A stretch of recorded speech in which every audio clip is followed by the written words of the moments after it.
आभा दुबे जी हाथरस से। राधे राधे महाराज जी। महाराज जी, जीवन में धैर्य कैसे रखें अगर हम बहुत कठिन परिस्थिति में हैं, वो कठिन परिस्थिति असहनीय हो रही है जिसमें हम चाहकर भी तुरंत परिवर्तन ना ला पा रहे हो, तो ऐसी स्थिति में निर्णय कैसे लें और कैसे? भगवान का यदि भरोसा है तो हर परिस्थिति का परिवर्तन है। कोई भी परिस्थिति हमारा बाल बांका नहीं कर सकती यदि भगवान पर भरोसा है और भगवान का भजन है। भगवान का भजन नहीं है तो संसार के किसी व्यक्ति वस्तु स्थान से आपके धैर्य की सीमा नहीं रहेगी, धैर्य टूट जाएगा। और धैर्य तभी रहेगा जब भगवान का भरोसा है। निश्चित समझो भगवान का। हम आपको एक प्रसंग बता रहे हैं। महोबा से वाराणसी जा रहे थे, तो महोबा में जिस भगत ने टिकट लेके दी वो विशेष हमारा कोई परिचित नहीं था, ऐसे ही श्रद्धालु, तो उसने 3 स्टेशन की सार्वजनिक टिकट खरीद के दी। सार्वजनिक जो जनरल में जहां बैठा जाता है वो टिकट दी, और बैठाला उसने हमको उसमें जिसमें एसी आदि लगा होता है। हमें मतलब उसका ज्ञान नहीं कि टिकट का कोई फर्क होता है। इतने में थोड़ी दूर ही ट्रेन चली कि पूरा फोर्स चेक कर रहा था। हमसे बोले टिकट, तो हमने वो निकाली। तो उसने कड़वे शब्दों में कहा, पढ़े लिखे हो तुम? ये टिकट 3 स्टेशन की थी, कब व्यतीत हो गया? और जनरल में तो टिकट जनरल की थी और तुम बैठे कहाँ कोच में हो? ऐसे खड़े हो जाओ। हम तो भगवान के सहारे खड़े हो गए। हमको तो कोई ज्ञान था नहीं कि अब उनको तो अपनी वर्दी का और अपने उसका भाव था ही, वो अपनी सेवा कर रहे थे। ठीक है, उनका डांटना भी ठीक था। खड़े हुए तो अब हमारे मन में आया कि हो सकता है लोग दंड विधान करें, तो आंख मूंदा भगवान का चिंतन किया। तो एक आदमी ऊपर से उतरा, अंग्रेजी से उनसे बात की और पैसा दिया, इतनी बड़ी कागज की टिकट दी, बोले बाबा बैठ जा। क्या है? उस व्यक्ति से हमारा कोई परिचय नहीं है, जो उतर के आता है कौन है? भगवान।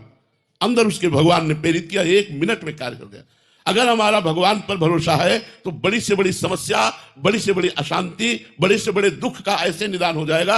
आप बिल्कुल विश्वास रखिए, ये हम अपने अनुभव की बात कहते हैं। भले हमसे गलती हुई हो और हम समस्या में फंस रहे और भगवान को पुकारा तो भगवान उस समस्या का नाश कर देंगे। हरि स्मृति सर्व विपद विमोक्षणा। भगवान का स्मरण ही तत्काल समस्त विपत्तियों से रक्षा कर देता है। पर होता क्या है, हम लोगों का स्वभाव बना है संसार का आश्रय लेना।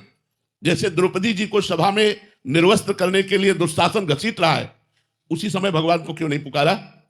क्योंकि उनके मन में था मेरे 5 महाबली पति हैं, युधिष्ठिर, भीमसेन, अर्जुन, नकुल, सहदेव, जो अकेले विश्व को जीत सकते हैं। लेकिन उनकी आशा पे पानी फिर गया जब 5 पतियों ने सर नहीं उठाया।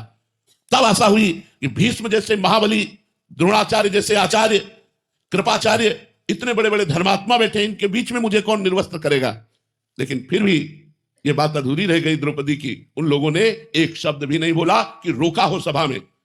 द्रौपदी ने जब देखा कि कोई साथ नहीं दे रहा तो अपनी भुजाओं का बल, क्योंकि वो अपनी रक्षा करने के लिए समर्थ थी, लेकिन 10,000 हाथियों का बल रखने वाला दुशासन, भला उससे द्रौपदी कब तक लड़ती रहती? फिर दांत का सहारा लिया। जब सब तरह से हार गई तब कहा, हे गोविंद द्वारिकावास। जो ही भगवान को पुकारा, भगवान को कहीं आना थोड़ी था, वस्त्र ही बन गए, वस्त्रावतार हो गया। भगवान स्वयं वस्त्र बनकर के द्रौपदी के अंग पर विराजमान हो गए। दुशासन 10,000 हाथियों का बल रखने वाला मूर्छित हो गया, लेकिन यहां से पल्लू नहीं हटा पाया द्रौपदी का।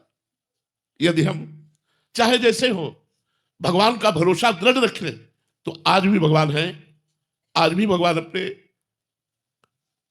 भक्तों की रक्षा करते हैं। भगवान संभालते। भगवान न संभाले तो ऐसी प्रचंड माया है कि हम सब न जाने कहां बहकर खड़े हो जाए। लेकिन वो कृपा सिंधु है, वो हमारे अवगुणों को, हमारे दोषों को न देखकर केवल अंदर के भाव को देखते हैं कि ये मेरे से जुड़ा है, ये मेरा अपना है। बस इसी बात से भगवान कल्याण कर देते हैं।